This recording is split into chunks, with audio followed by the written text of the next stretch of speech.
திருப்பத்தூரில் முதலமைச்சர் மு.க. ஸ்டாலின் பரப்புரை மேற்கொண்டார். அதனை பார்க்கலாம். நான் மற்ற ஊர்களுக்கெல்லாம் காரில் போயிட்டு இருக்கிறேன். ஆனால் நம்ம திருப்பத்தூர் ராணிப்பேட்டை வேலூர் போகணும்னா ரயிலில் தான் வரேன். அந்த அளவுக்கு சென்னை பெங்களூர் தேசிய நெடுஞ்சாலை மோசமாக இருக்கு. இதை சுட்டிக்காட்டி ஒன்றிய அமைச்சராக இருக்கக்கூடிய மாண்புமிகு நிதின் கட்கரிக்கு கடிதம் கூட எழுதியிருந்தேன்.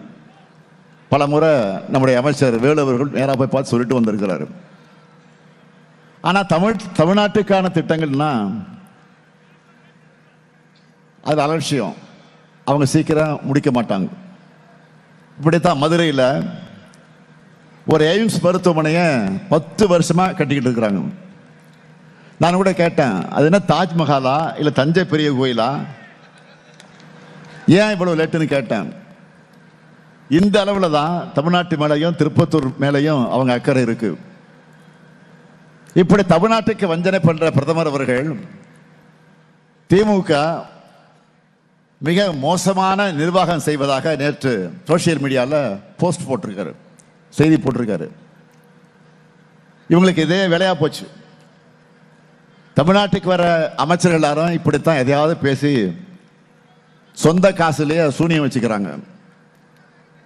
சில நாள் முன்னாடி தான் ஒன்றிய அமைச்சர் பியூஷ் கோயல் இதே மாதிரி பேசினதுக்கு ஒன்றிய அரசுடைய தரவுகள், டேட்டா, ஆய்வறிக்கைகள், தரவரிசை பட்டியலை வச்சு நான் பதிலடி கொடுத்தேன்.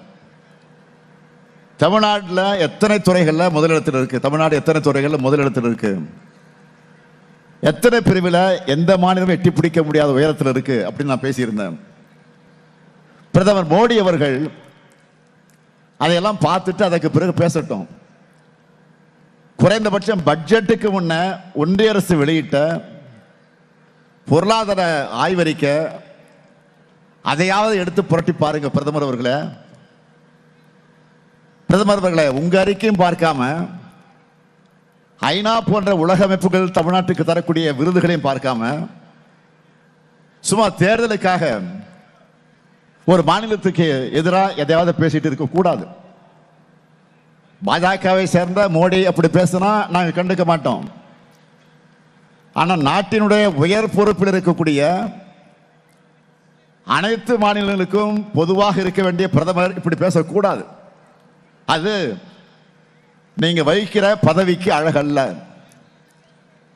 இந்தியாவிலேயே அதிக அளவிலான மக்கள் நல திட்டங்களை செயல்படுத்தி இது மக்கள் மனசுல இடம் பிடித்திருக்கக்கூடிய திராவிட மாடல் தமிழ்நாடு. அதுக்கு எடுத்துக்காட்டாக வேற எங்கேயும் நான் அலைய வேண்டியதில்லை. இந்த திருப்பத்தூர் மாவட்டத்திலேயே நான் கண்கூடாக பார்த்தேன். பிப்ரவரி மாதம் 5000 ரூபாய் உரிமை தொகை அட்வான்ஸாக போட்டோம் இல்லையா, வந்து சிலவங்களுக்கெல்லாம். அடுத்த நாள் ஜோலார்பேட்டையிலிருந்து திருப்பத்தூர் போகிற வழியில் தாமலேரி முத்தூர் என்ற ஊரில் மேகலா என்கிற ஒரு சகோதரியின் வீட்டிற்கு திடீர் சந்திப்பா நான் போனேன். யாருக்கும் தெரியாது, கூட இருக்க அதிகாரியும் தெரியாது. திடீர்னு சொன்ன டக்குன்னு வீட்டுக்குள்ள போனேன். என்னம்மா அரசின் திட்டங்கள் எல்லாம் கிடைக்குதா, நேற்று 5000 வந்துச்சா அப்படின்னு கேட்டேன். அதுக்கு என்ன சொன்னாங்க தெரியுமா, மாசம் 1000 வருது, நேற்று 5000 வந்துருச்சு, எங்க பசங்களுடைய படிப்பு செலவுக்கு இது உதவியா இருக்கு, என் பையன் காலேஜில் படிக்கிறான், தமிழ் புதல் திட்டத்தில் அவரும் மாசம் 1000 ரூபாய் வாங்குறான், இப்போ லேப்டாப் கம்ப்யூட்டரும் கொடுத்துட்டாங்க, நான் முதல்ல பயிற்சியும் கிடைக்குது, நானும் மகளும் விடியல் பேருந்தில் கட்டணம் இல்லாமல் பயணம் போறோம் என்று இந்த வடார்காடு மண்ணுக்கே உரிய வட்டார வழக்கில் ரொம்ப அழகா சொன்னாங்க, இயல்பா சொன்னாங்க. வீடியோ கூட இருக்கு. அப்ப நான் யோசிச்சு பார்த்தேன், அந்த ஒரு குடும்பத்துக்கு மட்டுமே நம்ம திராவிட மாடல் ஆட்சியில் உரிமை தொகை, லேப்டாப், கட்டணமில்லா திறன் பயிற்சி, கட்டணமில்லா பேருந்து பயணம் என்று ஏறத்தாழ 1 லட்சம் ரூபாய் 1 லட்சம் ரூபாய் அளவுக்கு நலத்திட்ட உதவிகள் நேரடியாக போய் சேர்ந்திருக்கு. குறுக்க எந்த இடைத்தரகரும் கிடையாது. ஊழல் முறைகேடுன்னு கூட எதிர்க்கட்சிகள் யாரும் பேச முடியாது. பாயிண்ட் டு பாயிண்ட் பஸ் மாதிரி எல்லாமே கிளீனா நீட்டா அரசோட அக்கௌண்ட்ல இருந்து மக்களுடைய அக்கௌண்ட்டுக்கு போய் சேருது. இன்னைக்கு காலையில் நான் எப்பவும் காலையில் வாக்கிங் போகிறது உண்டு. தேர்தலுக்காக போகிறதில்ல. சென்னையில் இருந்தால் எங்கே வெளியூர் நிகழ்ச்சிக்கு போனால் 1 மணி நேரமாவது வாக்கிங் போயிட்டு தான் வருவேன். அதனால தான் இப்படி இருக்கேன்.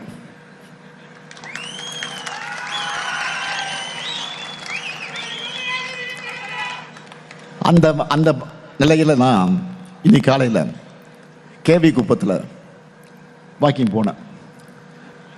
அந்த கேவி குப்பத்தில் கலைஞர் கனவு இல்லம் திட்டத்தில் வீடு பெற்ற ஒரு சகோதரி அந்த வீட்டுக்கு போனேன். என்னை பார்த்ததும் உணர்ச்சி வசப்பட்டு அழ ஆரம்பிச்சிட்டாங்க. நீ கூட டிவியில் வந்துச்சு. அது நிகழ்ச்சியில் அதை பார்த்தோன்னே எனக்கு என்ன சொல்றதுன்னு எனக்கும் தெரியல. இப்படி களத்தில் நின்று தினமும் மக்களை சந்திக்கிற அனுபவத்தோடு சொல்றேன். இந்த தேர்தலையே மக்கள் எப்படி அணுகிறாங்க தெரியுமா? திராவிட மாடல் அரசின் சாதனைகளுக்கான நன்றி அறிவிப்பு விழாகத்தான் 2020 தேர்தலில் மக்கள் பார்க்குறாங்க. இதான் உண்மை. அவங்களுடைய மகிழ்ச்சியை, நன்றியை வெளிப்படுத்தக்கூடிய நாள் தான் ஏப்ரல் 23 பார்க்குறாங்க. அந்த அளவுக்கு ஆட்சிக்கு ஆதரவான அலையோட இந்த நேரத்தில் நாம் இதை எதிர்கொள்கிறோம். அதுக்கு முழு காரணம் அரசினுடைய சாதனை திட்டங்கள். இந்த ஆட்சியில மக்களை தேடி போகுது. கிராமத்தில் இருக்கக்கூடிய ஒருத்தருக்கு மக்களை தேடி மருத்துவ திட்டத்தில் மருந்துகள், BP, blood pressure, sugar test, physiotherapy சிகிச்சை எல்லாம் வீடு தேடி கிடைக்குது. இல்லம் தேடி கல்வி வந்துடுச்சு. உங்களுடன் ஸ்டாலின் முகாம்கள், உங்களை தேடி உங்கள் ஊரில், மக்களுடன் முதல்வர், இதெல்லாம் பல ஆண்டுகளாக தீர்வு கிடைக்காத பிரச்சனைக்கு தீர்வு கிடைச்சிருக்கு. அரசின் அடிப்படை சேவைகளை பெறுவதற்கு அரசு அதிகாரிகளை மக்கள் தேடி அலையாம எல்லா டிபார்ட்மெண்ட் அதிகாரிகளையும் ஒரே இடத்துல வர வைக்கிறோம். நலங்காக்கும் ஸ்டாலின் முகாம்ல மக்கள் வசிக்கக்கூடிய பகுதிக்கு மருத்துவர்கள் அனுப்பி முழு உடல் பரிசோதனை பண்றோம். தாயுமானவர் திட்டத்தில் வயசானவங்களை தேடி போய் அவங்க வீட்டிலேயே ரேஷன் பொருட்களை விநியோகம் செய்யறது. உங்க கனவை சொல்லுங்க திட்டத்தில் மக்களோட வீட்டுக்கே போய் அவங்களுக்கு இன்னும் என்ன தேவைன்னு கேட்டிருக்கிறோம். பிள்ளைகளுக்கு பள்ளிக்கூடத்தில் காய்கறிகளோடு சுவையான காலை உணவு கிடைக்குது. இப்போ சொல்லுங்க, இந்த ஆட்சி தானே என்னாலும் தொடரணும்? சொல்லுங்க, தொடரணுமா வேணாமா? தொடரணும். இதுக்கு முன்ன எந்த காலத்திலேயாவது இவ்வளவு திட்டங்களை மக்களை தேடி போறதை பார்த்திருக்கீங்களா? எதிர்க்கட்சி அதிமுகவே அவங்க தேர்தல் அறிக்கையில முழுக்க முழுக்க நாம் இப்ப என்ன செயல்படுத்திட்டு வர திட்டங்கள் அதைத்தான் பேர் மாத்தி வச்சிருக்கிறாங்க. இந்த டூப்ளிகேட் பொருள் எல்லாம் பார்த்திருக்கீங்களா? பாட்டா ஷூன்னு இருந்தா அதுல ஒரு எழுத்தை மாத்தி டாடா ஷூன்னு போட்டு வித்துருவாங்க. அப்படித்தான் திராவிட மாடலுடைய மகளிர் உரிமை திட்ட தொகையை குளவிளக்கு திட்டம்னு வேற ஸ்டிக்கரை ஒட்டி அதிமுக அறிவிச்சிருக்கிறாங்க. இந்தியாவின் மற்ற மாநிலங்கள் மட்டும் இல்லாம நம்முடைய எதிரிகளை நம்மை தான் இன்றைக்கு ஃபாலோ பண்ண வேண்டிய நிலையில இருக்காங்க. நான் அதனாலதான் முழு நம்பிக்கையோடு சொல்றேன் 200 வெல்வோம், அதையும் தாண்டுவோம். ஒரு முக்கியமான ஆபத்தை பத்தி உங்ககிட்ட இப்போ நான் பகிர்ந்துக்க விரும்புகிறேன். பலரும் ஏற்கனவே படிச்சிருப்பீங்க. தொகுதி மறுவரையறை செய்வதற்கான நாடாளுமன்ற சிறப்பு கூட்டத்தொடர் நாளை மறுநாள் கூட்டப்பட இருக்கு. நம்முடைய எம்பிக்கள் கூட தேர்தல் வேலை இருக்க போகணுமான்னு கதிரும் கேட்டார், அண்ணாதுரையும் கேட்டார். எல்லா எம்பியும் அதெல்லாம் முடியாது, போய் தான் ஆகணும், நமக்கு அதான் முக்கியம், போயிட்டு வாங்கன்னு உத்தரவிட்டிருக்கேன். நாளை காலை போக இருக்கிறாங்க. அது வேற. நேற்று ராணிப்பேட்டை கூட்டத்தில் கூட இதை பத்தி விளக்கமா பேசியிருக்கேன். இன்னைக்கு மதியம் பிரதமர் மோடி அவர்களுக்கு தமிழ்நாடு விடுக்கக்கூடிய எச்சரிக்கைன்னு இன்னொரு வீடியோவை போட்டிருக்கிறேன், பதிவு பண்ணி போட்டிருக்கிறேன். அதை பார்த்துருப்பீங்க. நான் வீடியோவை வெளியிட்ட அடுத்த சில மணி நேரத்தில் அவங்க நிறைவேற்ற போற பார்லிமெண்ட்ல நிறைவேற்ற போற சட்ட மசோதாவை வெளியிட்டு இருக்கிறாங்க. நான் சொன்ன மாதிரியே தமிழ்நாட்டுக்கும் வட மாநிலங்களுக்குமான இடையே அதிகரிக்கிற சதி திட்டமா, இடைவெளியை அதிகரிக்கிற சதி திட்டமா இது இருக்கு. இந்தியாவோட அரசியலையே அடுத்த 50 ஆண்டுகளுக்கு ஒட்டுமொத்தமா புரட்டு போடக்கூடிய ஒரு சட்ட திருத்தத்தை இப்படி அவசர கதியில கொண்டு வராங்கன்னா, அதுவும் சட்டமன்ற தேர்தல் நேரத்தில் கொண்டு வராங்கன்னா, இதை விட ஜனநாயக விரோதம், இதை விட பாசிசம் வேற இருக்க முடியுமா? நீங்க கொண்டு வாங்க. தமிழ்நாட்டு எம்பிக்கு எல்லாரும் கடுமையா இதை எதிர்ப்போம். எங்க எதிர்ப்பை மீறி பார்லிமெண்ட்ல நீங்க இதை நிறைவேற்றினாலும் உறுதியா சொல்றேன், மக்கள் மன்றத்தில் நாங்க சும்மா விட மாட்டோம். நான் உறுதியா சொல்றேன். பேரறிஞர் அண்ணா மேல ஆணையா சொல்றேன், தலைவர் கலைஞர் மேல ஆணையா சொல்றேன், விட மாட்டோம்.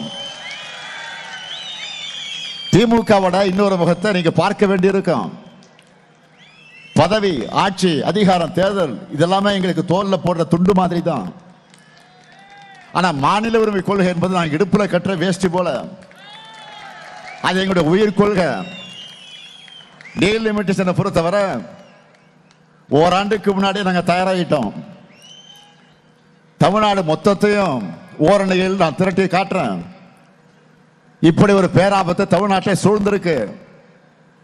இதை எதிர்க்க வக்கில்லாத பழனிசாமி என்ன சொல்றாரு? பெண்களுக்கான 33 விழுக்காடு இடஒதுக்கீட்ட நிறைவேற்றது திமுகவுக்கு பிடிக்கல, அவர்களுக்கு தோல்வி பயம் என்று நூதன முறையில் அங்க இருக்கக்கூடிய ஓனர்களுக்காக முட்டு கொடுத்திருக்கிறார்.